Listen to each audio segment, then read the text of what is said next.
ஒரு ஊரில் ஒருத்தர் இருந்தான். ஒரு நாள் காலையில் எழுந்திரிச்சான். ஒரு 10 ரூபாய் எடுத்து சட்டை பையில் வச்சுக்கிட்டான். கடை தெருவுக்கு புறப்பட்டான். காய்கறி வாங்குறதுக்காக அவன் போகிறான். காய்கறி சந்தைக்கு போய் சேர்ந்தான். கத்திரிக்காய் 1/4 கிலோ கொடுங்கன்னா கொடுத்தாங்க. காசு கொடுக்கறதுக்காக சட்டை பையில் கையை விட்டான். பணத்தை காணும். 10 ரூபாய் சட்டை பையில் வச்சுக்கிட்டு தான் வந்தான். அது இப்போ அங்கே இல்லை. வழியில் எங்கேயும் அது விழுந்துடுது போல் இருக்கு. அல்லது யாராவது திருடர்கள் தெரியாமல் அதை எடுத்துக்கிட்டு போட்டாங்களா என்னன்னு தெரியல. எப்படியோ 10 ரூபாய் அவன் இழந்துட்டான். கையில் காசு இல்லை. அதனால் கத்திரிக்காயை திருப்பி கொடுத்துட்டு கவலையோடு வீட்டுக்கு திரும்பி வந்தான். அதையே நினச்சிக்கிட்டு இருந்தான். அவனுக்கு துக்கம் அதிகமாக போச்சு. அழ ஆரம்பிச்சிட்டான். காய்கறிகள் வாங்கிட்டு வந்து ஆனந்தமாக சமைச்சு சாப்பிட்லாம்னு நினச்சோம். அது முடியாமல் போச்சேங்கிற கவலை அவனுக்கு. அதனால் அதை மறக்கவே முடியல. இது நடந்து கொஞ்ச நாள் ஆச்சு. அதே மனுஷன் இன்னொரு நாள் அதே மாதிரி புறப்பட்டான். பணத்தை எடுத்து பையில் வச்சுக்கிட்டான். காய்கறி சந்தையை நோக்கி போய்கிட்டு இருக்கிறான். இப்போ வழியில் ஒரு ஏழை பையனை பார்த்தான். தம்பி எங்கே போகிற அப்படின்னு கேட்டான். ஐயா பள்ளிக்கூடத்துக்கு போயிட்டுருக்கிறேன் அவன். சரி அதுக்கே இவ்வளவு கவலையோடு போயிட்டுருக்கிற அப்படின்னு விசாரித்தான் அவன். ஐயா நான் ரொம்ப ஏழை, வீட்டில் வசதி இல்லை, பரீட்சைக்கு பணம் கட்டணும், இன்றைக்கி கடைசி நாள், என்ன செய்கிறதுன்னு தெரியலன்னா. இவன் பார்த்தான். தாங்கிட்ட இருக்கிற பணத்தை எடுத்து அந்த பையன்கிட்ட கொடுத்தான். இதை வச்சுக்கோ, உடனே பணத்தை கட்டு, நல்லா படி, பரீட்சை எழுது அப்படின்னு சொல்லிவிட்டு திரும்பி வந்துட்டான். வெறுங்கையோடு திரும்பி வந்தும் வீட்டில் கேட்குறாங்க எங்கே காய்கறின்னு வழக்கம் போல் கேட்டாங்க. இவன் நடந்ததை சொன்னான். இப்போ வீட்டில் இருந்தவங்க அவங்ககிட்ட ஒரு கேள்வி கேட்டாங்க. ஏங்க இதே மாதிரி முன்னாடி ஒரு தடவை காய்கறி வாங்க போய் வெறுங்கையோடு திரும்பி வந்தீங்க, இப்போவும் வெறுங்கையோடு தான் திரும்பி வந்திருக்கிறீங்க. ஆனால் முன்னாடி வந்தப்போ வருத்தமாக இருந்தீங்க, இப்போ உங்கள் முகத்தில் வருத்தம் தெரியலையே அப்படின்னு கேட்டிருக்கிறான். அதாவது வீட்டில் இருக்கிறவங்க கேட்டாங்களாம். இப்போ அந்த மனுஷன் யோசிக்க ஆரம்பித்தானான். இந்த 2 நிகழ்வுகளுக்கு என்ன வித்தியாசம்? போன தடவை அவன் பணத்தை இழந்தான், இந்த தடவை அவன் பணத்தை இழந்திருக்கிறான். போன தடவை யாரோ திருடிட்டு போயிட்டாங்க, இந்த தடவை அவனாவே ஒரு பையன் பேரில் இறக்கப்பட்டு எடுத்து கொடுத்துருக்குறான். அன்னைக்கு பணம் போயிட்டுதேன்னு வருத்தமாக இருந்தது, இன்றைக்கி பணம் போனாலும் மனசுக்கு மகிழ்ச்சியாக இருக்குது, நிறைவாக இருக்குது. கொஞ்சம் யோசிச்சு பாருங்கள். பணத்தை இழந்தது மகிழ்ச்சிக்கோ வருத்தத்துக்கோ காரணமாக இருக்க முடியாது. அப்படின்னா வேற எது காரணம்? அன்றைக்கு பணத்தை இழந்துட்டேன்னு அழுதான், இன்றைக்கு பணத்தை இழந்தாலும் மகிழ்ச்சியாக இருக்கிறான்.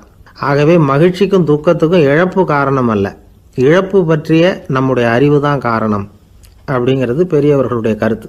எந்த பொருளும் நமக்கு கவலையை உண்டு பண்ணுறதில்ல, அந்த பொருள் பேரில் நாம் வைக்கிற பற்று தான் கவலையை உண்டு பண்ணுது. பொருள்கள் நம்ம விட்டுட்டு போயிட்டா நாம் அழுதுகிட்டு இருக்கிறோம், நாமே அதுகளை விட்டுட்டு வந்துட்டா மகிழ்ச்சியாக இருக்கிறோம். இந்த உண்மையை புரிஞ்சுக்கிட்டு நம்முடைய வாழ்க்கையை நல்ல விதமாக அமைச்சிக்கணும்.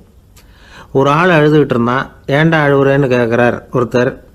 இழக்கிறதுக்கு எதுவும் இல்லை அதனால் அழறேன்னா. என்னடா சொல்கிறேன்னார். கிட்ட வாங்க சொல்கிறேன்னா. இந்த மணி பர்ஸை வேற ஒருத்தன் பாக்கெட்லேருந்து திருடினேன், அப்புறம் தான் புரிஞ்சுது அவங்ககிட்ட இழக்கிறதுக்கு எதுவும் இல்லைங்கிறது. ஆமாங்க இது காலி பர்ஸு, அதனால் இப்போ அழுதுகிட்டு இருக்கிறேன், திருடியும் பிரயோஜனம் இல்லை அப்படின்னு சொல்லிவிட்டு அழுதானா. இப்பெல்லாம் நம்ம ஊரில் மாமியார் மருமகள் ஒருத்தர் நல்லா புரிஞ்சுக்கிட்டு நல்ல விதமாக தான் இருக்கிறாங்க பல இடத்துல. அதனால் நான் இப்போ சொல்ல போகிற கதையை கேட்டுவிட்டு இந்த காலத்தில் அவ்வளவு மோசமாக யார் சார் நடந்துக்கிறாங்க அப்படின்னு கேட்டு யாரும் சண்டைக்கு வரக்கூடாது. இன்னொரு உண்மையையும் சொல்லிவிடுறேன்.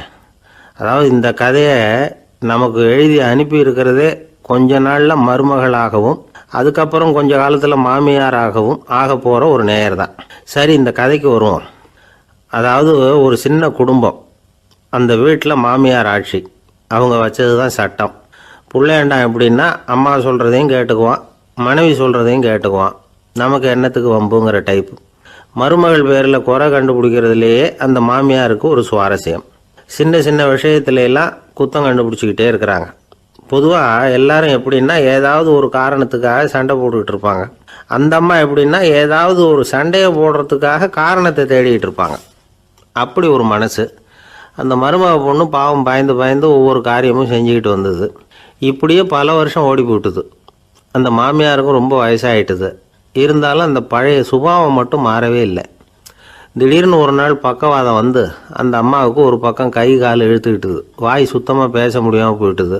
சத்தம் மட்டும் வரும்.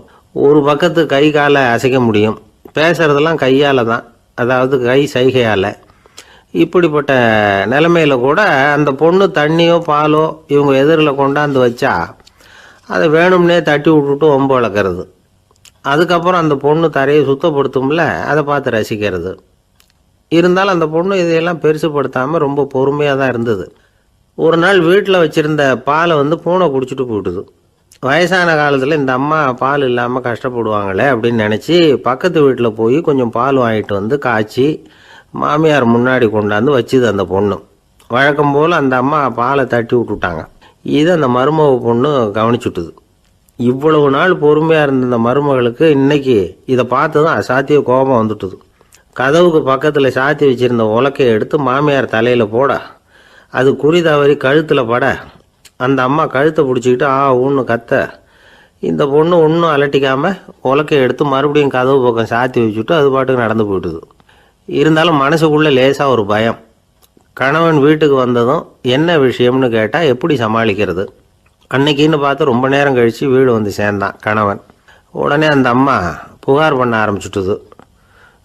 பேச்சு தான் வராத, அதனால் ஒரு பக்கத்து கையால் சைகை காட்டுது. கதவுக்கு பக்கத்தில் இருந்த உலக்க பக்கமாக கையை நீட்டி காட்டி, அப்படியே அந்த கையை தன் கழுத்துக்கு பின்பக்கமாக சுற்றி காட்டி, நாக்கை வெளியில் நீட்டி நடந்த விஷயத்தை புரிய வைக்கிறதுக்கு முயற்சி பண்ணுது. இவனுக்கு ஒன்றும் புரியல. என்ன சொல்கிறாங்க அம்மா அப்படின்னு மனைவிகிட்ட கேட்குறான். அதுக்கு அந்த பொண்ணு ரொம்ப புத்திசாலித்தனமா, என்னங்க உங்கள் அம்மா சொல்கிறது உங்களுக்கு இன்னும் புரியலையா? அவங்க உங்களை பார்த்து என்ன சொல்கிறாங்கன்னா, ஏண்டா உலக்க மாதிரி நிற்கிற, சாக போகிற எனக்கு சங்கிலி எதுக்கு, என் கழுத்தில் கிடக்கிற இந்த சங்கிலியை கழட்டி என் மருமக கழுத்தில் போடுறா அப்படின்னு சொல்கிறாங்க அப்படின்னு தான். ஓ அப்படியா விஷயம்னு சொல்லி அம்மா கழுத்தில் இருந்த சங்கிலியை எடுத்து மனைவி கழுத்தில் போட்டுட்டு, அம்மா உன் விருப்பப்படியே போட்டாச்சு, இனிமேலாவது நிம்மதியாக படுத்து தூங்கு அப்படின்னு சொல்லிவிட்டு உள்ளே போயிட்டான். பார்த்தீங்களா கதையை?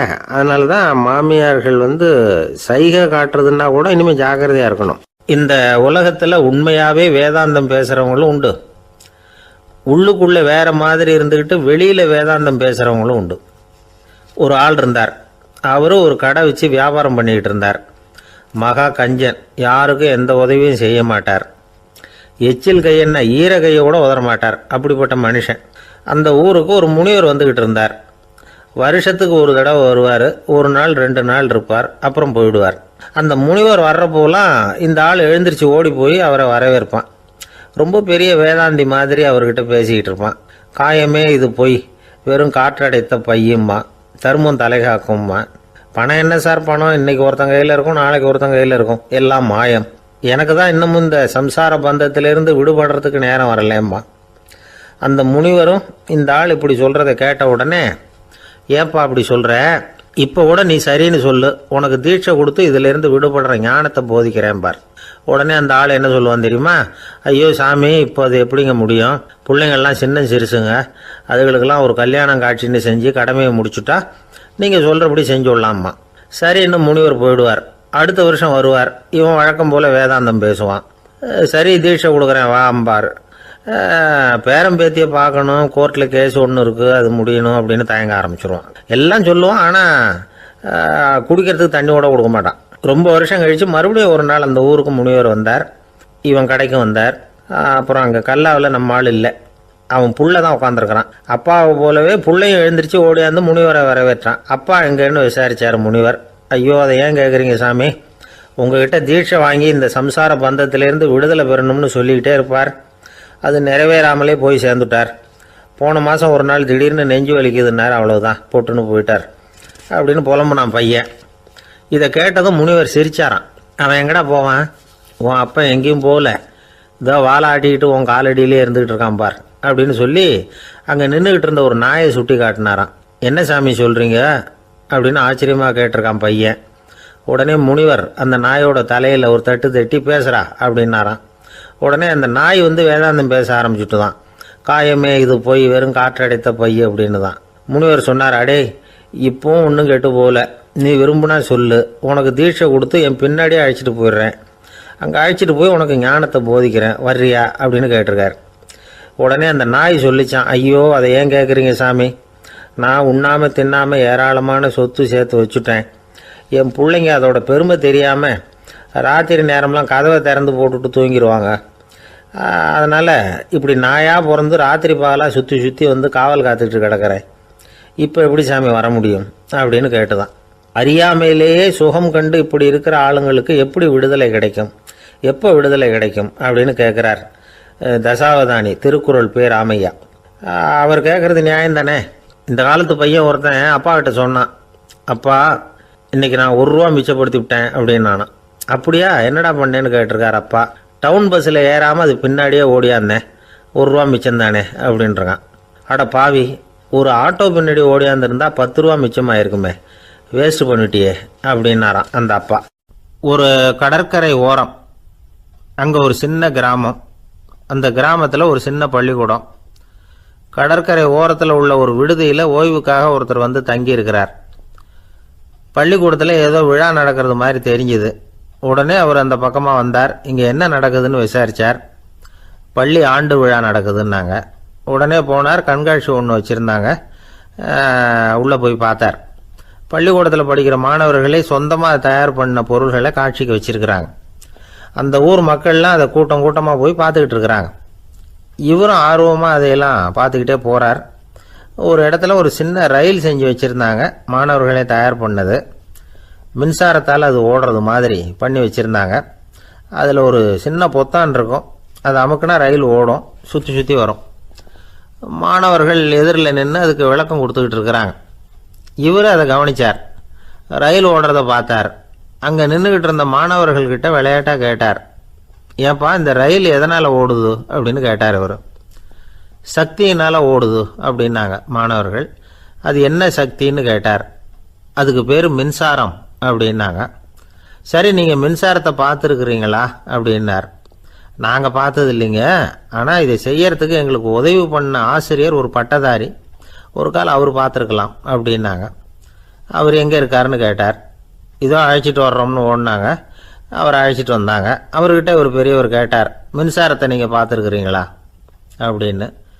மின்சாரத்தை பார்க்குறதாவது நான் பார்த்ததே இல்லை. நான் பார்த்தது அது செயல்படுற விதத்தை தான். அது விளக்கை வந்து எரிய வைக்குது, ரயிலை ஓட வைக்குது, இது மாதிரி எத்தனையோ எந்திரங்களை வந்து செயல்பட வைக்குது. ஆனால் உண்மையிலேயே அது என்னன்னு எனக்கு தெரியாது. ஒருவேளை இந்த பள்ளிக்கூடத்து தலைமை ஆசிரியருக்கு தெரிஞ்சிருக்கலாம், ஏன்னா அவர் ஒரு மேல்நிலை பட்டதாரி அப்படின்னாராம் அவர். சரின்னு போய் தலைமை ஆசிரியரை கூப்பிட்டுக்கிட்டு வந்தாங்க. அவர்கிட்டையும் இதே கேள்வியை கேட்டாராம் அவர். மன்னிக்கணும், இந்த கேள்வியை இதுவரைக்கும் யாரும் என்கிட்ட கேட்டதில்லை. சக்தியை யாரும் பார்க்க முடியாது, ஆனால் அது செயல்படும் விதத்தை தான் பார்க்க முடியும் அப்படின்னாராம் அவர். இப்போ இதுவரைக்கும் கேட்டுக்கிட்டு இருந்த பெரியவர் சிரித்தார். சிரிச்சுட்டு சொன்னாராம், சரி அதுக்காக ஒன்றும் கவலைப்படாதீங்க, என்னுடைய பெயர் தாமஸ் ஆல்வா எடிசன் அப்படின்னாராம். இதை கேட்டதும் அங்கே இருந்தவங்களுக்கெல்லாம் அதிர்ச்சி, ஆச்சரியம். என்னது, நீங்கள் தானே எடிசன்?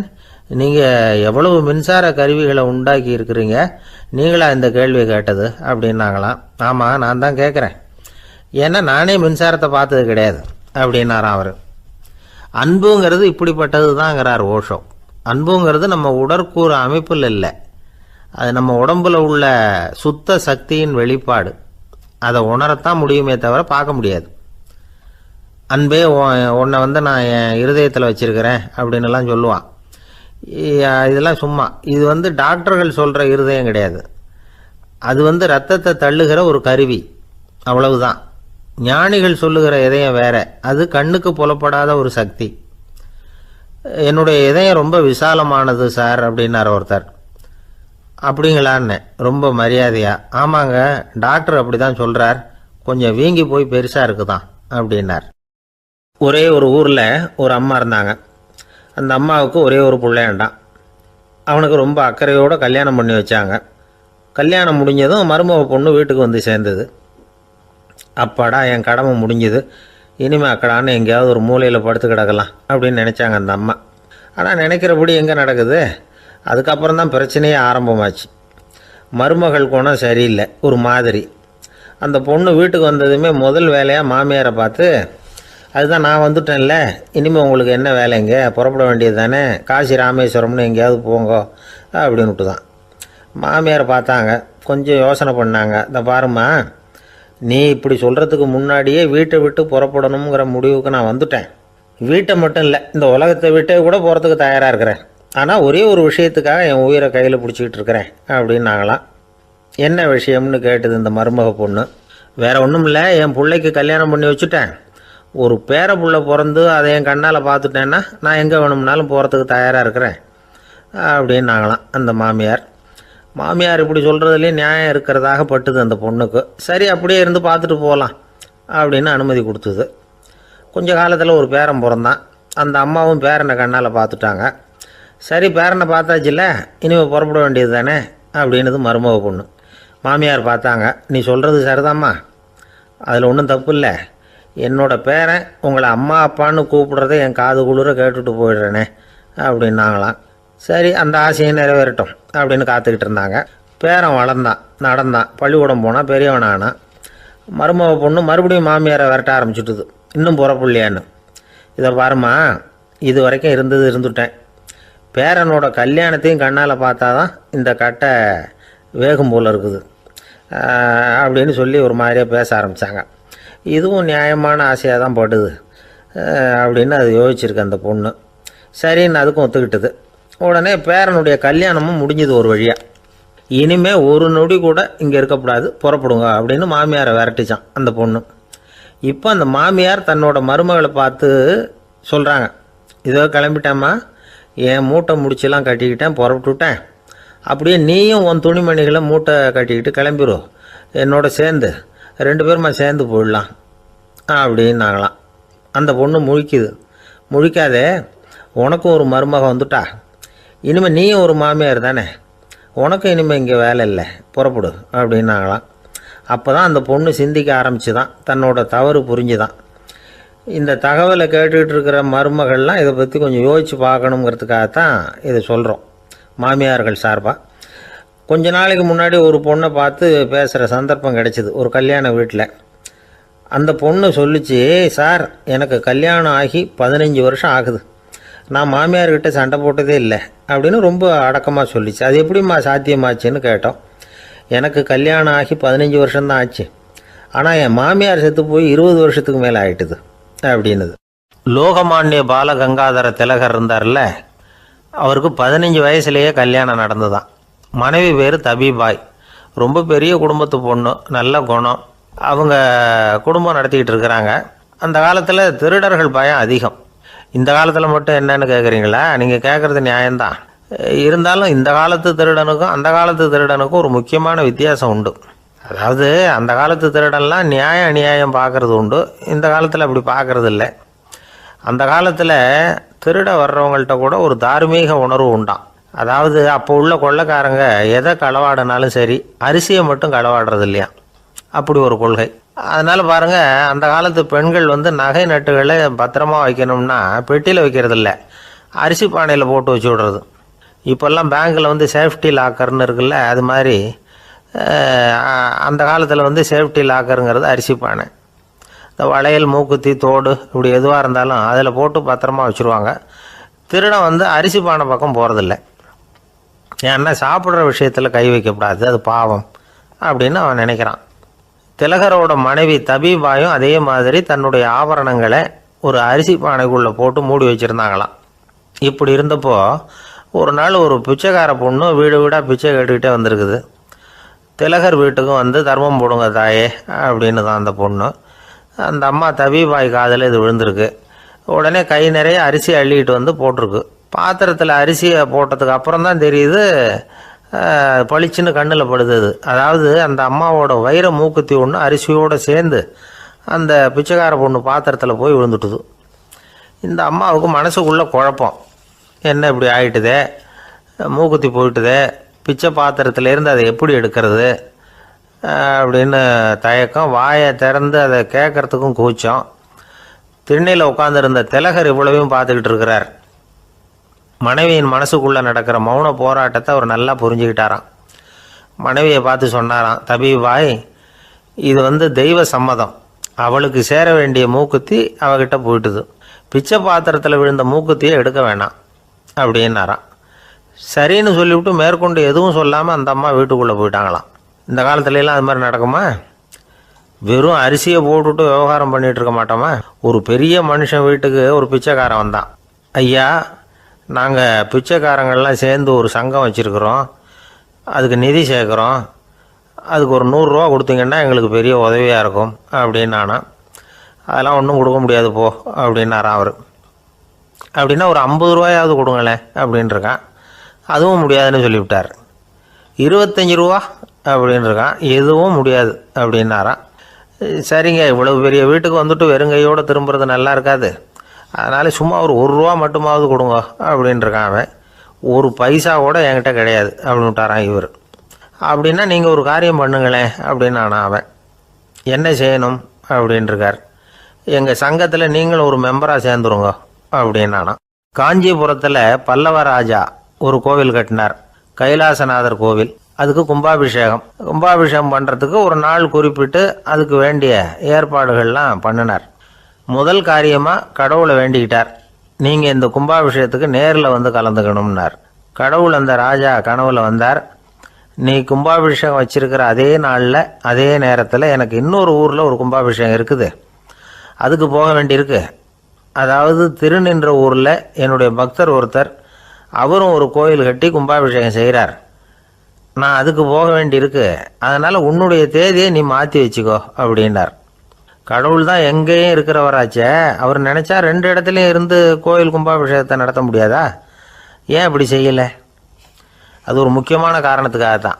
திருநின்ற ஊரில் இருந்த பூசலாருங்கிற அந்த அடியாரின் பெருமையை இந்த உலகத்துக்கு எடுத்து காட்டணுங்கிறதுக்காகத்தான் கடவுள் அந்த ராஜா கிட்ட அப்படி சொன்னார்.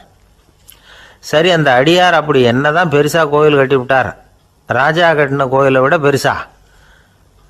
அவர் கட்டினது கருங்கல்லாலேயோ மண்ணாலேயோ மரத்தாலேயோ இல்லை. அவர் கட்டின கோயில் வேறு மாதிரி. அது மனசால் கட்டின கோயில், மனசுக்குள்ளே இருக்கிற கோவில், மனக்கோவில். அந்த அடியார் தன்னோட மனசுக்குள்ளே மாதக்கணக்காக ஒவ்வொரு கல்லாக சேர்த்து கட்டின கோவில். இந்த விஷயம் ராஜாவுக்கு தெரியாது. அவர் என்ன நினச்சிட்டாரு, அது நாம் கட்டின கற்கோயிலை விட ரொம்ப பெருசாக இருக்கும் போல இருக்கு அப்படின்னு நினச்சிட்டார்.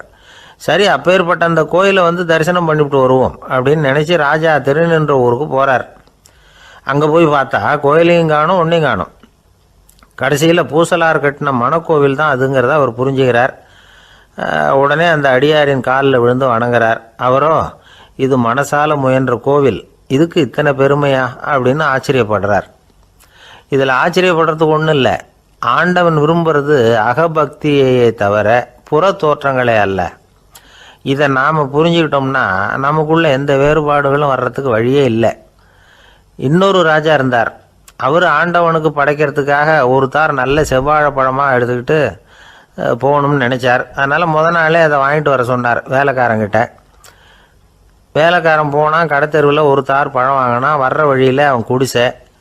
அப்படியே எட்டி பார்த்துட்டு போவோமேன்னு நினச்சான். போனான். அங்கே இவனோட குழந்தை பாவம் பசியால் கத்திக்கிட்டு இருக்கு. இவன் பார்த்தான், இவ்வளவு பெரிய தாரில் ஒரு 2 பழம் எடுத்தா தெரியவா போகுது அப்படின்னு நினச்சி ஒரு 2 பழத்தை பிச்சு அந்த குழந்தைகிட்ட கொடுத்தான்.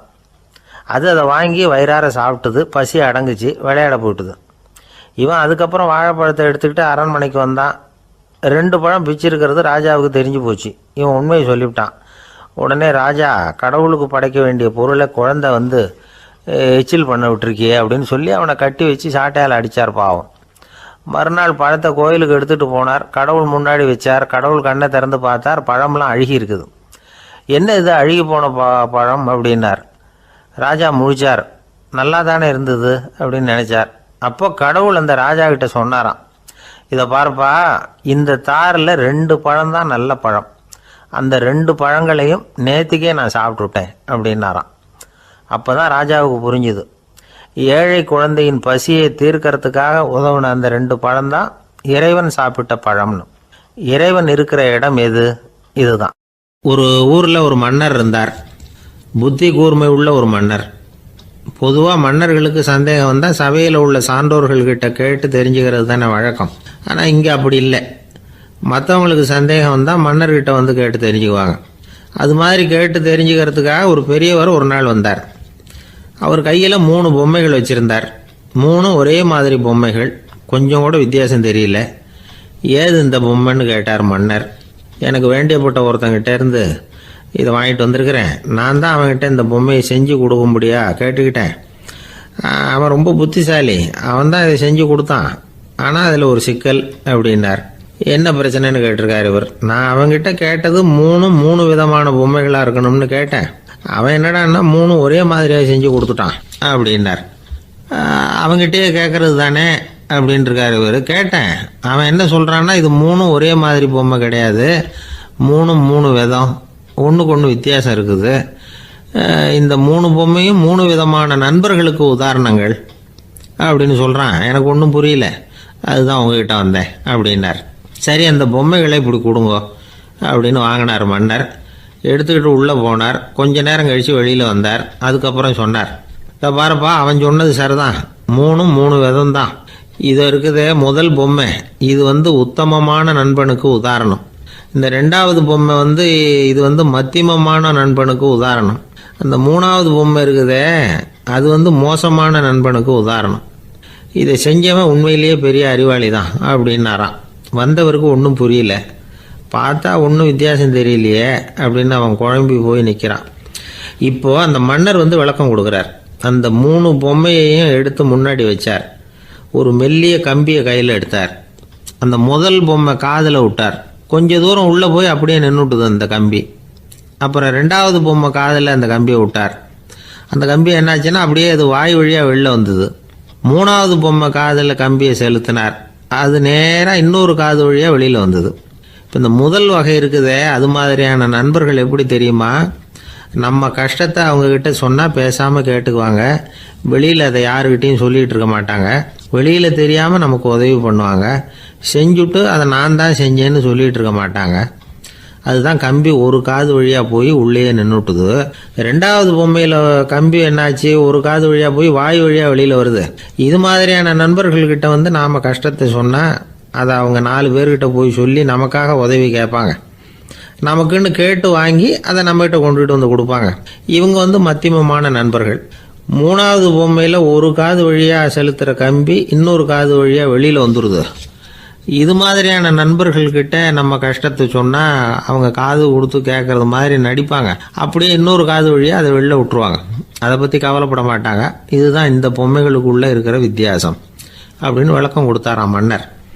படிக்கிற பிள்ளைங்கள்லேயும் இது மாதிரி 3 வகை உண்டு. சில பேர் காதால் வாங்கி மனசில் வச்சுக்குவான். சில பேர் காதால் வாங்கி பேனாவால் எழுதி விடுவான். சில பேர் ஒரு காதால் வாங்கி இன்னொரு காதால் வெளியில் விட்டுருவான். ஒரு பையன் வகுப்பில் ஆசிரியர் பாடம் நடத்தும் பொழுது தலையை வேகமாக ஆட்டி ஆட்டி கேட்பானான். ஏன்டா இப்படி தலையை இப்படி ஆட்டுற அப்படின்னு கேட்டிருக்கான் பக்கத்தில் இருந்தவன். தலையை ஆட்டினா தாண்டா ஒரு காது வழியாக உள்ளே போகிறது, இன்னொரு காது வழியாக வெளியில் வேகமாக வெளில போகும் அப்படின்னானா அந்த பையன். இந்த உலகத்தில் மனுஷன் எவ்வளவோ தவறுகள் செய்கிறான். அதுக்கெல்லாம் என்ன காரணம்? அதை பற்றின ஆராய்ச்சி தான் இன்றைக்கி. இதுக்கு ஆராய்ச்சி என்னத்துக்கு, அது தெரிஞ்ச விஷயம் தானே அப்படின்னு நீங்கள் நினைக்கலாம். ஆனால் அப்படி அலட்சியமாக இந்த விஷயத்தை விட்டுறக்கூடாது. பொதுவாக எல்லோரும் நினைக்கலாம் எது சரி எது தவறு அப்படின்னு தெரியாததுனால தான் மனுஷன் தப்பு பண்ணுறான் அப்படின்னு. ஆனால் அப்படி சொல்லிட முடியாது. மனுஷன் தெரிஞ்சே தான் தவறுகள் பண்ணுறான். இப்போ உதாரணத்துக்கு ஒரு சாலையில் இடது பக்கம் போக வேண்டிய ஒருத்தர் நடுக்கோட்டை தாண்டி வலது பக்கமாக வண்டியை ஓட்டிகிட்டு போகிறாருன்னு வச்சுக்கோங்க. என்னப்பா இது தப்பு இல்லையா அப்படின்னு அவர்கிட்ட கேட்டால், அதெல்லாம் எனக்கு தெரியும், நீ உன் வேலையை பார்த்துட்டு போ அப்படிம்பார். வலது பக்கமாக போகிறது தப்புன்னு தெரிஞ்சே தான் அவர் அப்படி செய்கிறார், அப்படி போகிறார். பெரிய உத்தியோகத்தில் இருக்கிறவங்க கூட லஞ்சம் வாங்குறாங்க. அவங்களுக்கெல்லாம் லஞ்சம் வாங்குறது தப்புன்னு தெரியலன்னு அர்த்தம். திருடுறது தப்புன்னு தெரியாமலாம் மனுஷன் திருடுறான். நல்லாவே தெரியும். நீங்கள் வேணும்னா கேட்டு பாருங்கள், வேறு வழி இல்லை அதனால தான் திருடுறேன்பா. திருடுறது ஒரு புண்ணியமான காரியம்னு திருடனே கூட சொல்ல மாட்டான். திருடுறது தவறுங்கிறது திருடனுக்கு தெரியும் அப்படிங்கிறத விளக்கிறதுக்காக ஒரு பெரியவர் ஒரு கதை சொன்னார். அதாவது 2 திருடர்கள் 2 பேரும் சேர்ந்து ஒரு வீட்டுக்கு போய் ஒரு 10,000 ரூபாயை திருடிட்டு வந்துடுறாங்க. ஒரு காட்டு வழியாக வந்துக்கிட்டு இருக்கிறாங்க. இன்னும் விடியல. 2 பேருக்கும் தூக்கம் கண்ணை சுற்றுது. சரி, இப்படியே ஒரு மரத்தடியில் படுத்து தூங்குவோம், காலையில் விடிஞ்சதும் இந்த பணத்தை 2 பேரும் பங்கு போட்டுக்குவோம் அப்படின்னு முடிவு பண்ணுறாங்க. அதே மாதிரி படுத்து தூங்குறாங்க. நடு ராத்திரியில் ஒரு திருடன் முழிச்சிக்கிறான். விடிகிற வரைக்கும் காத்துக்கிட்டு இருந்தால் 5,000 ரூபா தான் கிடைக்கும், இப்போவே கம்பி நீட்டினா 10,000 ரூபா கிடைக்கும் அப்படின்னு யோசித்து பார்த்துட்டு ஒரு முடிவுக்கு வந்தான். மெதுவாக அந்த 10,000த்தையும் சுருட்டிக்கிட்டு அடுத்தவனுக்கு தெரியாமல் ஓடி போயிட்டான். விடியுது. அடுத்தவன் எழுந்திரிச்சு பார்க்குறான். பணத்தையும் காணலை, பாகஸ்தனையும் காணலை. இந்த திருடன் அந்த திருடனை திட்டுறான். திருட்டு பய, அயோக்கிய பய, இப்படி அநியாயமாக கிளப்பிட்டு போட்டானே அப்படிங்கிறான். இதுலேருந்து என்ன தெரியுது? தெரியாமல் எடுத்துக்கிட்டு போகிறது திருட்டு, அயோக்கியத்தனம், அநியாயம் அப்படிங்கிறது இவனுக்கு தெரிஞ்சிருக்குது. அதனால தான் அடுத்தவனை பார்த்து இப்படி திட்டுறான். அதனால் தெரியாததுனால மனுஷன் தவறு பண்ணுறான்னு சொல்கிறது சரியில்லை. அப்படின்னா மனுஷன் பண்ணுற தவறுகளுக்கு உண்மையான காரணம் தான் என்ன? இதே சந்தேகம் அர்ஜுனனுக்கும் வந்துதான். அதனால தான் அவன் பகவானை பார்த்து கேட்குறான், மனுஷன் தன் விருப்பத்துக்கு விரோதமாக ஏதோ ஒரு சக்தியினால பலாத்காரமாக இழுக்கப்பட்டது மாதிரி பாவம் பண்ணுறானே, அந்த சக்தி என்ன அப்படின்னு கேட்குறான். இதுக்கு பகவான் பதில் சொல்கிறார், காமமும் குரோதமும் தான் அந்த சக்திகள், அதாவது ஆசையும் சினமும். இது ரெண்டும் உன்னுடைய எதிரிகள் அப்படிங்கிறத புரிஞ்சுக்கோ அப்படிங்கிறார். இன்னமும் நுணுக்கமாக பார்த்தா காமத்தினுடைய மறு உருவங்கள் தான் குரோதமும் லோபமும். ஆசை நிறைவேறலைன்னா குரோதம், அதாவது கோபம். ஆசை நிறைவேறிட்டதுன்னா லோபம், அதாவது பேராசை. பாவத்தை கண்ட்ரோல் பண்ணணும்னா அதுக்கு மெயின் சுவிட்ச் எது அப்படிங்கிறது இப்போ தான் தெரியுது. அதுக்கு மனுஷன் தெரிஞ்சே தான் தவறு பண்ணுறான் அப்படின்னு பேசிக்கிட்டோமே. அதுக்கு ஒரு உதாரணம், ஒரு ஆள் ஹோட்டலில் சாப்பிட போனான், சாப்பிட்டு முடித்தான், எழுந்திரிச்சு முதலாளிகிட்ட பில்லை கொடுத்தான், காசை கொடுக்கல. முதலாளி பணம் கொடுன்னு கேட்டார். இவன் என்கிட்ட பணம் இல்லைன்னா. முதலாளி கொஞ்சம் கூட அலட்டிக்கல, உள்ளே இருந்து ஒரு ஆளை கூப்பிட்டார். இவனை கூப்பிட்டுக்கிட்டு போய் இட்லி மாவு ஆட்ட சொல்லுன்னார். இவனும் கவலைப்படாமல் உள்ளே போயிட்டான். அப்போது அழைச்சிட்டு போகிற ஆள் கேட்குறான், ஏன் சார் சாப்பிட்றதுக்கு முன்னாடி காசு இல்லைங்கிறது உங்களுக்கு தெரியாதா அப்படின்னு கேட்குறான். தெரியும், காசு இல்லைங்கிறதும் தெரியும், காசு இல்லாமல் சாப்பிட்டா மாவாட்டணுங்கிறதும் தெரியும் அப்படின்னா அந்த ஆள். அப்படின்னா நீங்கள் உங்கள் வீட்லேயே சாப்பிட்ருக்கலாமே அப்படின்னு கேட்குறான் அவன். அதுக்கு இவர் சொல்கிறாரு, அது எப்படி, அங்கே சாப்பிட்டாலும் நான் இதே வேலையை தானே செய்ய வேண்டியிருக்கும் அப்படின்னாராம். ஒரு ஊரில் ஒரு பெரிய செல்வந்தர் இருந்தார். பணத்துக்கு பஞ்சம் இல்லை. அதனால் இந்த உலகத்தில் முடியாத காரியம் எதுவும் இல்லைன்னு நினச்சார். பணம் இருந்தாலே அந்த நினப்பு தானாக வந்துடும். அதனால் இவரும் அப்படி நினச்சதில் ஒன்றும் தப்பு இல்லை. அந்த ஊருக்கு குருநானக் ஒரு தடவை வந்தார். அவருக்கு இந்த செல்வந்தர் ரொம்ப பிரமாதமாக ஒரு வரவேற்பு கொடுத்தார். ஊர் எல்லையிலேயே எங்கள் வீட்டுக்கு விருந்து சாப்பிட்டுட்டு போகணும்னு கேட்டுக்கிட்டார். அவரும் சரின்னு ஒத்துக்கிட்டார். உடனே தன்னுடைய பங்களாவில் ஒரு பெரிய விருந்துக்கு ஏற்பாடு பண்ணார். குருநானக்கை அழைச்சிட்டு வீட்டுக்கு போனார், உட்கார வச்சார். ஐயா, நான் இந்த ஊர்லேயே ரொம்ப பெரிய வசதி உள்ளவன், என்னால் எல்லாம் முடியும், உங்களுக்காக நான் என்ன செய்யணும்னு சொல்லுங்கள், எதுவாக இருந்தாலும் பரவாயில்ல, எவ்வளவு செலவானாலும் பரவாயில்ல, என்னால் செய்ய முடியும், என்ன செய்யணும்னு சொல்லுங்கள், அது போதும், நான் செய்கிறேன் அப்படின்னு நான் ரொம்ப பணிவா. இதை கேட்டதும் குருநானக் சிந்திச்சார் கொஞ்ச நேரம். அதுக்கப்புறம் தன்னோட சட்டை பைக்குள்ளே கையை விட்டு ஒரு பழைய ஊசி ஒன்று எடுத்தார். அந்த செல்வந்தர்கிட்ட கொடுத்தார். இதை பாருங்கள், இவ்வளவு தூரம் நீங்கள் கேட்கறதுனால சொல்கிறேன், எனக்கு நீங்கள் செய்ய வேண்டிய உதவி இதுதான்னார். ஊசியை கையில் வாங்கிக்கிட்டு இதை என்ன செய்யணும்னு சொல்லுங்க அப்படின்னார் அவர். நீங்கள் செய்ய வேண்டியது என்னென்னா, இந்த ஊசியை பத்திரமா வச்சிருக்கணும். நாம் 2 பேரும் இறந்து போனதுக்கு பின்னாடி இன்னொரு உலகத்தில் நாம் சந்திக்கக்கூடிய வாய்ப்பு இருக்குது. அப்போ இந்த ஊசியை என்கிட்ட கொண்டாந்து கொடுக்கணும். இதுதான் நீங்கள் எனக்காக செய்ய வேண்டிய உதவி அப்படின்னார் குருநானக் லேசாக சிரிச்சுக்கிட்டே. இதை கேட்ட உடனே இந்த பெரியவர் முழிக்க ஆரம்பிச்சிட்டார். அது எப்படிங்க, நான் சாகிறப்ப எப்படி இந்த ஊசியை எடுத்துக்கிட்டு இன்னொரு உலகத்துக்கு வர முடியும்னார். ஊசி மாதிரி ஒரு சின்ன பொருளை கூட இந்த உலகத்தை விட்டு நாம் போகிறப்ப எடுத்துகிட்டு போக முடியாதுங்கிறப்போ உங்களோட செல்வத்தையெல்லாம் எப்படி அங்கே எடுத்துகிட்டு வர போகிறீங்க அப்படின்னு கேட்டார் குருநானக். அதுக்கப்புறம் தான் அந்த பெரியவர் யோசிக்க ஆரம்பித்தாராம். குருநானக் சொல்கிறார், இதை பாருங்கள், நாம் செய்கிற நல்லது கெட்டது தான் கடைசி வரைக்கும் நம்ம கூட இருக்கும். அடுத்தவங்க நல்லா இருக்கணுங்கிறதுக்காக பொருளை செலவு செய்யணும், அப்படி செய்யலைன்னா எந்த பிரயோஜனமும் இல்லை அப்படின்னார். அதுக்கப்புறம் தான் அந்த செல்வந்தரின் அறிவு கண் திறந்து தான். உடனே குருநானக்கை வணங்கினார். ஐயா, என்கிட்ட இருந்த ஆணவம் போயிட்டுது, இனிமேல் என்கிட்ட இருக்கிற செல்வத்தை நல்ல வழியில் செலவழிப்பேன் அப்படின்னாராம். நம்மக்கிட்ட இருக்கிற பணம் எப்பவும் நம்ம கூடவே வந்துக்கிட்டு இருக்காதுங்கிறதுக்கு இது ஒரு உதாரணம். அதுக்காக நாம் பணம் சேர்க்கறத பற்றி கவலைப்பட வேண்டியதில்லை, பேசாமல் படுத்து தூங்கிக்கிட்டு இருந்தால் போதும் அப்படின்னு இதுக்கு அர்த்தம் பண்ணிக்கப்படாது. முறையான வழியில் பணம் சேர்க்கணும், அதை முறையான வழியில் செலவு பண்ணணும். அதனால் ஏற்படக்கூடிய மன நிறைவு இருக்குது பாருங்கள், அது அனுபவித்தவங்களுக்கு தான் தெரியும். சொர்க்கத்துக்கு போகிறவங்க இங்கேருந்து பணத்தை எடுத்துகிட்டு போக முடியாது, ஆனால் நம்ம செல்வத்தை இங்கே மற்றவங்களுக்கு பயன்பட செய்து அதனால் ஏற்படுற புண்ணியம் இருக்குது பாருங்கள், அதை எடுத்துகிட்டு போக முடியுமா. இதுதான் ஆன்மீகவாதிகள்லாம் சொல்கிற கருத்து. ஜான் நியூட்டன் ஒருத்தர், அவர் சொன்னார், நான் எப்போவாவது சொர்க்கத்துக்கு போய் சேர்ந்தேன்னா அங்கே 3 அதிசயங்களை பார்ப்பேன்னார். என்னன்னு கேட்டாங்க. நான் யார் யார் இருக்க மாட்டாங்கன்னு நினச்சிக்கிட்டு இருந்தானோ அவங்களில் சில பேர் அங்கே இருப்பாங்க, அது ஒரு பெரிய அதிசயம்னார். சரி, அடுத்தது என்ன? ரெண்டாவது அதிசயம் என்னென்னா, அங்கே இருப்பாங்கன்னு நான் எதிர்பார்த்த சில பேர் அங்கே இருக்க மாட்டாங்க அப்படின்னார். சரி, மூணாவது பெரிய ஆச்சரியம் என்ன அப்படின்னா, நான் அங்கே இருக்க பாருங்க, அதுதான் அந்த மூணாவது அதிசயம் அப்படின்னாராம். இன்பம் துன்பம் இது ரெண்டும் சேர்ந்தது தான் வாழ்க்கை. இது எல்லாரும் சொல்லிகிட்டு இருக்கிற ஒரு உண்மை. அது சரி, இது ரெண்டும் வர்றதுக்கு என்ன காரணம்? துறவி ஒருத்தர் யோசித்து பார்த்துருக்கார். இன்ப துன்பம் தோன்றுவதற்கு முக்கியமாக 6 காரணங்கள் உண்டு அப்படிங்கிறார் அவர். அது என்னங்கிறத நாமளும் தெரிஞ்சு வச்சுக்குவோமே. இப்போ முதல் காரணம் சுயநலம். ஒரு தாயார் தன்னுடைய சுயநலம் கருதி தன்னுடைய மகன் இன்பமாக இருக்கணும்னு ஆசைப்படுறாங்க. மகனும் அப்படியே ஆசைப்படுறான். அதனால் தாயாரின் இன்ப துன்பங்களை பார்த்துட்டு மகனும் இன்ப துன்பம் அடையிறான். அந்த அம்மாவுக்கும் அதே நிலைமை தான். ரெண்டாவது காரணம் உறவு.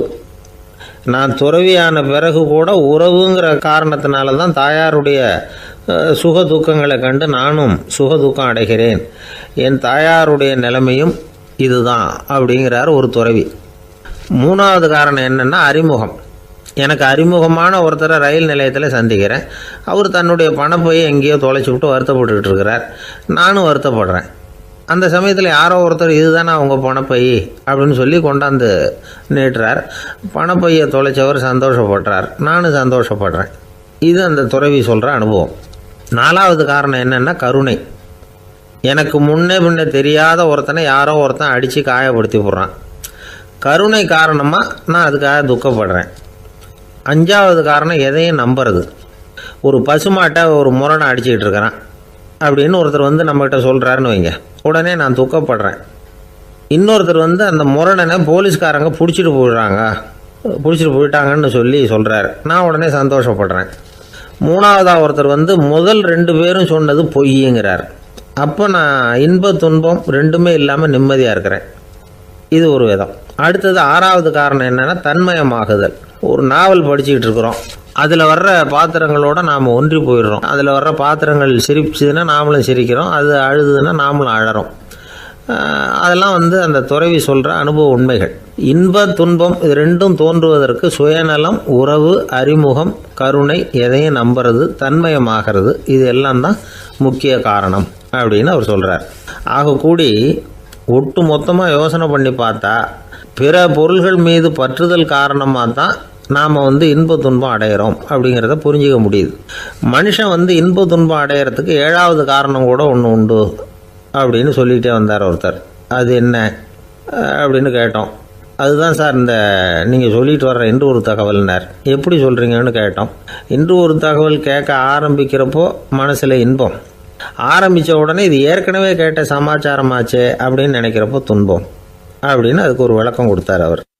வயிறு பசிக்குதேங்கிறது சிலரோட கவலை, வயிறு பசிக்க மாட்டேங்குதே அப்படிங்கிறது சில பேரோட கவலை.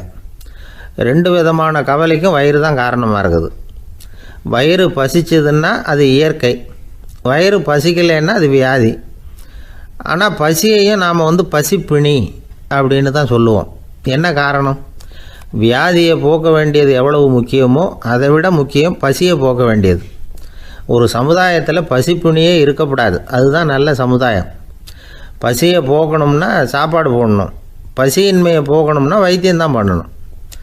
இது சம்பந்தமாக எவ்வளவோ ஆராய்ச்சிகள் நடக்குது, நிறைய மருந்து கண்டுபிடிச்சிருக்கிறாங்க. நம்ம உடம்பில் பசியை தூண்டக்கூடிய பகுதி எது, இதை முதல்ல தெரிஞ்சுக்கணும் இல்லையா? நாம் சாப்பிட்ற ஆகாரம் செரிக்கிறதுக்கு எது காரணம் தெரியுமா? நம்ம மூளையோட பின்பகுதி தான் அதுக்கு காரணமாக இருக்குதாம். மூளையின் பின்பகுதியில் நரம்பு செல்களால் ஆன 2 வகையான ஆரக்சின்கள் தான் பசியை உண்டாக்குது அப்படின்னு கண்டுபிடிச்சிருக்கிறாங்க. 2 ஆய்வாளர்கள் இதை கண்டுபிடிச்சிருக்காங்க. அவங்க 2 பேரும் டெக்சாஸ் பல்கலைக்கழகத்தில் ஹார்வர்டு ஹக்ஸ் மருத்துவ கல்வி நிலையத்தில் பணிபுரிகிறவங்களாம். உண்பது தேவைங்கிறது உணரப்படும் போது மூளையின் அந்த குறிப்பிட்ட பகுதி ஆரக்சின் அப்படிங்கிற ஹார்மோன்களை சுரக்கும். அது பசி உணர்வை தூண்டும் அப்படிங்கிறது தான் அந்த ஆய்வாளர்களின் கண்டுபிடிப்பு. இந்த ஆரக்சின் வேறு சில உயிரினங்கள்லேயும் உண்டு. இப்போ எலிகளில் கூட இது இருக்குது. அதனால் எலிகளை வச்சு இது சம்மந்தமாக ஆராய்ச்சி பண்ணாங்க. எலிகள் உடம்பில் ஆரக்சினை செலுத்தி பார்த்தாங்க. உடனே என்னாச்சு தெரியுமா? அந்த எலியெல்லாம் பசியால் துடிக்க ஆரம்பிச்சுட்டுது. எதையாவது தின்னு பசியை தீர்த்தா போதுங்கிற அளவுக்கு அந்த எலிகள்லாம் அல்லாட ஆரம்பிச்சுட்டுது.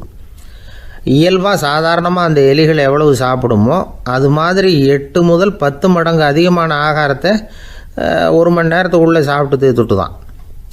சில எலிகளின் மூளையில் இந்த ஆரக்சின் அளவை கட்டுப்படுத்தி பார்த்துருக்குறாங்க. உடனே என்னாச்சு தெரியுமா, அதெல்லாம் சாப்பாட்டை கண்டால் முகத்தை திருப்பிட்டு போக ஆரம்பிச்சுட்டு தான். அந்த எலிகளுக்கு பசி எடுக்கலையாம். இந்த ஆராய்ச்சியின் அடிப்படையில் பசியை எடுக்காமல் இருக்கிற மனிதர்களுக்கும் பசியை தூண்ட முடியும் அப்படின்னு சொல்லி ஆராய்ச்சியாளர்கள் தெரிவிச்சிருக்கிறாங்க. ஆக ஆரக்சின் தான் பசிக்கு காரணம்ங்கிறது தெரிஞ்சு போச்சு. சரி, இந்த ஆரக்சின் அப்படின்னா என்ன? அது ஒரு கிரேக்க சொல். அதுக்கு பசின்னு அர்த்தம்.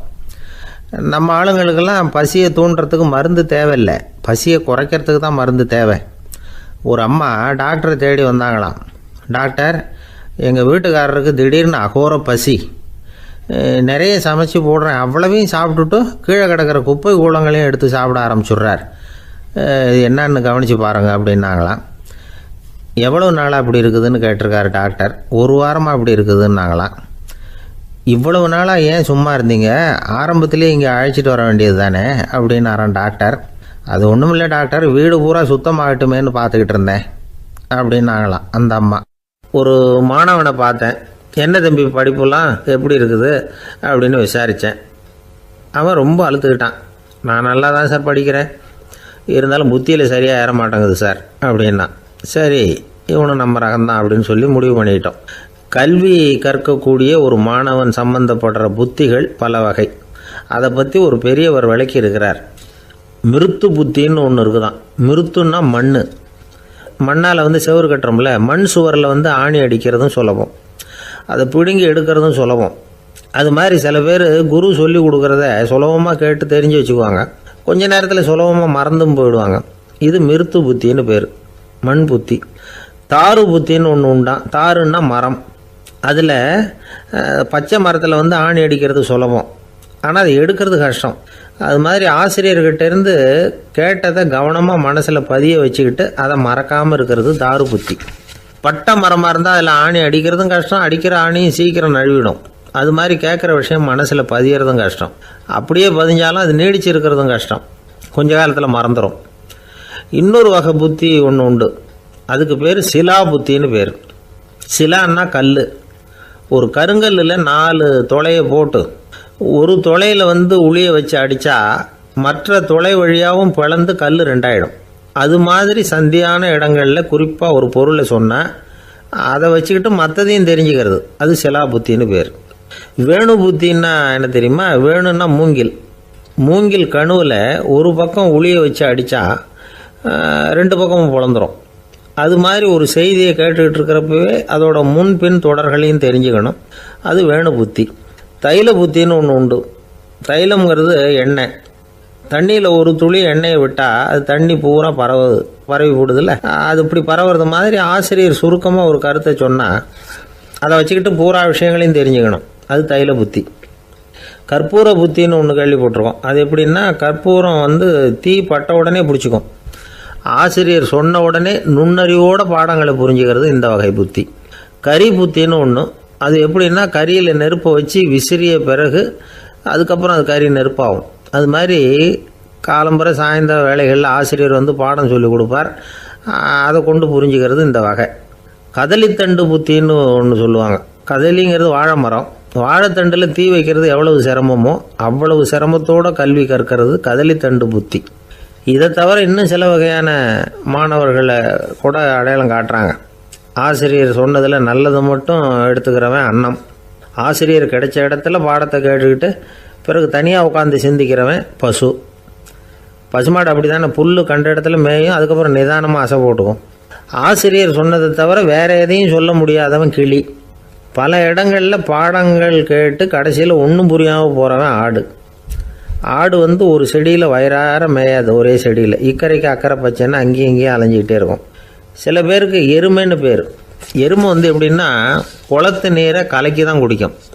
அது மாதிரி ஆசிரியர் மனசை நோக செய்து பயில்கிற மாணவர்கள்லாம் இந்த ரகம். இவ்வளவுலாம் இருந்தாலும் இந்த காலத்து மாணவர்கள்லாம் ஒரு தனி ரகம். ஒரு ஆசிரியர் வகுப்பில் பாடம் நடத்திக்கிட்டு இருந்தார். இலக்கண வகுப்பு. இறந்த காலம், நிகழ்காலம், எதிர்காலம், past tense, present tense, future tense, இதை பற்றிலாம் பாடம் நடத்துகிறார்.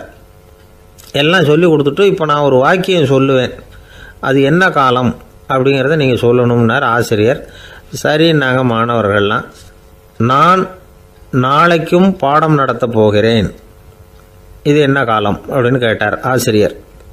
அதாவது நான் நாளைக்கும் பாடம் நடத்தப் போகிறேன், இந்த வாக்கியம் என்ன காலம்னு கேட்டார். ஒரு பையன் மெதுவாக எழுந்திரிச்சு சொன்னான், இது எங்கே போதாத காலம் சார் அப்படின்னு சொல்லிவிட்டு உட்காந்துட்டானான். ஒருத்தர் ஓடி வந்தார், இன்னொருத்தரை பார்த்து, சார் உங்கள் சைக்கிளை ஒரு நாள் இரவல் கொடுங்களேன், பக்கத்து ஊருக்கு போயிட்டு வர வேண்டியிருக்கு அப்படின்னார். இவர் சைக்கிளை கொடுத்து பத்திரமா கொண்டுகிட்டு போங்கன்னார். சார் இதை பத்திரமா கொண்டு போகிறேன், கவலையே வேணாம், ஏன்னா இது உங்களோட சைக்கிள் அப்படின்னு நான் நினைக்கல, என்னோட சைக்கிளாக நினைக்கிறேன் அப்படின்னார். அதுக்கப்புறம் தான் இவருக்கு உண்மையாகவே பயம் வந்துட்டுது. ஏன்னா அவர் சொன்னது மாதிரி அதை தன்னோட சைக்கிளாகவே நினச்சி தள்ளிட்டு போட்டால் என்ன பண்ணுறது? எது எதை நம்முடையதாக நினைக்கணுங்கிறதுக்கு ஒரு வரையறை இருக்குது. சில பேர் ஆஃபீஸையே வீடாக நினச்சி விடுறது உண்டு. அப்படிப்பட்டவங்க கூட வீட்டை ஆஃபீஸாக நினைக்கிறதில்ல. ஏன்னா வீட்டில் இவர் ஆஃபீஸராக நடந்துக்க முடியறதில்ல. இதெல்லாம் ஒரு பக்கம் இருக்கட்டும், இப்போ விஷயத்துக்கு வருவோம். பொறியியல் மேதை டாக்டர் விஸ்வேஸ்வரய்யா இருந்தார் இல்லையா, பாரத ரத்னா விருதெல்லாம் கொடுத்தாங்களே. ஆஃபீஸ் வேலை வேறு, சொந்த வேலை வேறு அப்படிங்கிறதுக்கு ஒரு உதாரணமாக இருந்தவர் அவர். மைசூர் மகாராஜா கிட்ட திவானாக இருந்தார். அவர் ஒரு நாள் அரசாங்க வேலை காரணமாக வெளியூர் போயிருந்தார். ஹாசன்கிற ஊருக்கு பக்கத்தில் ஒரு பயண மாளிகை, அங்கே தங்கிவிட்டார். ராத்திரி அங்கே தங்கி இருந்துட்டு விடிஞ்சதும் ஊருக்கு திரும்புறதாக திட்டம். ராத்திரி தூங்கிறதுக்கு ரொம்ப நேரம் ஆகிட்டுது. ரொம்ப நேரம் வரைக்கும் அரசாங்க சம்பந்தப்பட்ட வேலைகளையே பார்த்துக்கிட்டு இருக்கிறார். அரசாங்க ஃபைல்கள் நிறைய இருந்தது. அதையெல்லாம் ஒவ்வொன்றா எடுத்தார், படித்து பார்த்தார், பரிசீலனை பண்ணார். அதில் எழுத வேண்டியதை எழுதினார், கையெழுத்து போட்டார். ஒரு வழியாக அந்த வேலையெல்லாம் முடிஞ்சுது. அதுக்கப்புறம் என்ன பண்ணார்னா, தன்னுடைய சூட்கேஸை திறந்தார். அதிலேருந்து 2 மெழுகுவத்தியை எடுத்து கொளுத்தி வச்சார். அந்த பயண மாளிகையில் அது வரைக்கும் எரிஞ்சிக்கிட்டு இருந்த மின்சார விளக்குகளை அணைச்சிட்டார். அதுக்கு பிறகு அந்த மெழுகுவத்தி வெளிச்சத்தில் சில புத்தகங்களை தொடர்ந்து படிக்க ஆரம்பிச்சிட்டார். அந்த பயண மாளிகையில் பணியாளராக இருந்தவர் இதை பார்த்துட்டு ஓடி வந்தார். மறுபடியும் மின் விளக்கு போடுறதுக்காக போனார். விஸ்வேஸ்வரய்யா அதை பார்த்துட்டு போட வேணாம்ட்டாராம். இது வரைக்கும் நான் அரசாங்க அலுவல்களை கவனிச்சிக்கிட்டு இருந்தேன், அதனால் மின் விளக்குகள் அப்போ எரிஞ்சதில் தப்பு இல்லை. இப்போ நான் புத்தகம் படிச்சுக்கிட்டு இருக்கேன், இது என்னுடைய சொந்த வேலை, இங்கே இருக்கிற மின் விளக்கு அதுக்காக ஏன் எரியணும் அப்படின்னு கேட்டாராம். இப்போ இருக்கிற சில அரசு பணியாளர்கள்கிட்ட இந்த சம்பவத்தை பேச்சோட பேச்சாக சொல்லி பார்த்தேன். அவங்களால இதை ஜீரணிக்கவே முடியல. நேர்மை தேவை தான் சார், அதுக்காக அவ்வளவு தூரத்துக்கு அது தேவையா அப்படிங்கிறாங்க. விஸ்வேஸ்வரய்யா அப்படி பண்ணினது தான் ஒரு நேர்மையாளர் அப்படின்னு இந்த உலகத்துக்கு நிரூபிக்கணுங்கிறதுக்காக இல்லை. தான் அப்படி நடந்து காட்டினா தன்னை சுற்றி இருக்கிறவங்களும் அதை கேள்விப்படுறவங்களும் முடிஞ்ச அளவுக்கு பொது வாழ்க்கையில் அரசு பணியில் நேர்மையை கடைபிடிக்க முயற்சி பண்ணலாமே அப்படிங்கிறதுக்காகத்தான். இப்போவும் சில பேர் இருக்கிறாங்க, இவங்க ஆஃபீஸ் வேறு வீடு வேறேன்னு நினைக்கிறதில்ல, அவ்வளோ உரிமை. ஒருத்தர் அப்படி தான், அவருக்கு அவசரமாக 5000 ரூபா தேவைப்பட்டது. ஆஃபீஸு பணத்தை எடுத்துக்கிட்டார். அந்த நேரம் பார்த்து ஆடிட் வந்துட்டுது, ஆப்பிட்டுக்கிட்டார். விசாரணை நடக்குது. அவர் சொல்கிறார், சார் நான் நேரம் காலம் பார்க்காம ஆஃபீஸில் வேலை செய்வேன், ஏன்னா அதை என்னோடய ஆஃபீஸாக நினைக்கிறேன். அவசரத்துக்கு அந்த பணத்தை எடுத்தேன், மறுபடியும் வச்சுடலாம்னு தான் இருந்தேன், அதுக்குள்ளே இப்படி ஆகிட்டுது. நீங்கள் என்ன நினச்சாலும் சரி, நான் ஆஃபீஸ் வேறு வீடு வேறு அப்படின்னு நினைக்கிறதில்ல, அது என்னோடய சுபாவம் அப்படின்னார். விசாரணை பண்ணவர் தீர்ப்பு வழங்கினார். உங்கள் சுபாவத்துக்கு மதிப்பு கொடுத்து நானும் தீர்ப்பு வழங்குறேன். நீங்கள் கொஞ்ச நாள் ஜெயிலில் இருந்துட்டு வாங்க, அது உங்களுக்கு கஷ்டமாக இருக்காதுன்னு நினைக்கிறேன். ஏன்னா அங்கே போனாலும் நீங்கள் உங்கள் சுபாவப்படி வீடு வேற ஜெயில் வேறன்னு நினைக்க மாட்டீங்க அப்படின்னாராம். ஒரு நாள் ஒரு நண்பரை சந்தித்தேன். உங்கள் வீடு எதுன்னு உங்களுக்கு தெரியுமா சார்ன்னு. அவர் என்னை ஒரு மாதிரியாக பார்த்தார். அப்புறம் சொன்னார், தெரியும் அப்படின்னாரு. சரி, உங்கள் தொலைபேசி எண் உங்களுக்கு தெரியுமான்னு. அதுவும் தெரியும்னார். உங்கள் மனைவி மக்கள் யார் யாருன்னு உங்களுக்கு தெரியுமான்னு கேட்டேன். என்னை ஒரு மாதிரியாக பார்த்தார். அப்புறம் சொன்னார், அதுவும் தெரியும் சார் அப்படின்னார். சரி, நீங்கள் யாருன்னு உங்களுக்கு தெரியுமான்னு கேட்டேன். இப்போ தான் அவர் முழிக்க ஆரம்பித்தார். அவர் மட்டும் அப்படி இல்லை, நாம் எல்லாருமே அப்படி தான். எதிரில் நிற்கிறது யாருங்கிறது தெரியும், நாம் யாருன்னு நமக்கு தெரியாது. உண்மையிலேயே நாம் யார்? இந்த கேள்விக்கான பதிலை தான் வாழ்க்கை பூரா நாம் தேடிட்டு இருக்கிறோம். புத்தர் என்ன சொல்கிறார் தெரியுமா? நீங்கள் கடவுளை பற்றி கவலைப்பட தேவையில்லை, உங்களை பற்றின கவலை உங்களுக்கு இருந்தால் போதும் அப்படிங்கிறார். நான் யார், எனக்கு ஏன் இந்த கவலை அப்படின்னு உங்களை நீங்களே கேட்டுக்குங்க அப்படிங்கிறார். நாம் ஏன் கடவுளை படைத்தோம்? அது ஒரு நழுவல் முயற்சியாம். அதாவது தன்னிடமிருந்து தானே தப்பிக்கிற ஒரு முயற்சியாம். இப்படி தான் அதை சொல்கிறாங்க அறிஞர்கள்லாம். மக்கள் பொய்யான பிரச்சனைகளில் ஆர்வமாக இருக்கிறாங்க. அதுக்கு தீர்வு காணவும் முயற்சி பண்ணுறாங்க. கடவுளை பற்றி விவாதிக்க எல்லாருக்கும் விருப்பம். தன்னுடைய சுயம் பற்றிய பிரஜையே இருக்கிறதில்ல. ஆகக்கூடிய விஷயம் என்னென்னா, கடவுள் சமாளிப்புக்கு பயன்படுத்தப்படுகிறார். மனவியல் என்ன சொல்லுது தெரியுமா? கடவுள், சொர்க்கம், மறுபிறவி இதை பற்றிலாம் பேச ஆரம்பிக்கிறவங்க யார் தெரியுமா? போருக்கு போகிறவன், துன்பத்தில் சிக்கி கஷ்டப்படுறவன், நோய் படுக்கையில் விழுந்தவன், இவங்க தான். நாம் அனுபவத்திலே பார்க்குறோமே இதையெல்லாம். கடவுளை துணைக்கு கூப்பிடுறவங்க யாருன்னு கவனித்து பாருங்கள். பரீட்சை எழுத போகிறவன், வேலை தேடி அலையிறவன், பண நெருக்கடியில் இருக்கிறவன், விபத்தில் சிக்கிக்கிட்டவன், இவங்கெல்லாம் தான். தேர்வில் வெற்றி பெற்றதும் அவரை துணைக்கு கூப்பிடுறதில்ல, வேலை கிடைச்சதும் அவர் துணை தேவைப்படுறதில்ல. ஏன் இப்படி? கொஞ்சம் யோசனை பண்ணி பாருங்கள். துன்பம் வருகிற போது அந்த துன்பத்தை தவிர்க்க வேண்டிய நிலையில் அதிலிருந்து நழுவி போகிறதுக்காக பிரார்த்தனை தேவைப்படுது. எல்லாம் நல்லபடியாக நடக்கிறப்போ பிரார்த்தனை செய்கிறதில்ல. புத்தருடைய வழி என்ன தெரியுமா? அந்த வழியில் கடவுளும் கிடையாது, பிரார்த்தனையும் கிடையாது. புத்தர் செய்தது இதைத்தான். அதாவது கடவுள்கிட்ட இருந்து மனிதனையும், மனிதன்கிட்ட இருந்து கடவுளையும் அவர் விடுவித்தார். புத்த மதம் என்ன சொல்லுது தெரியுமா?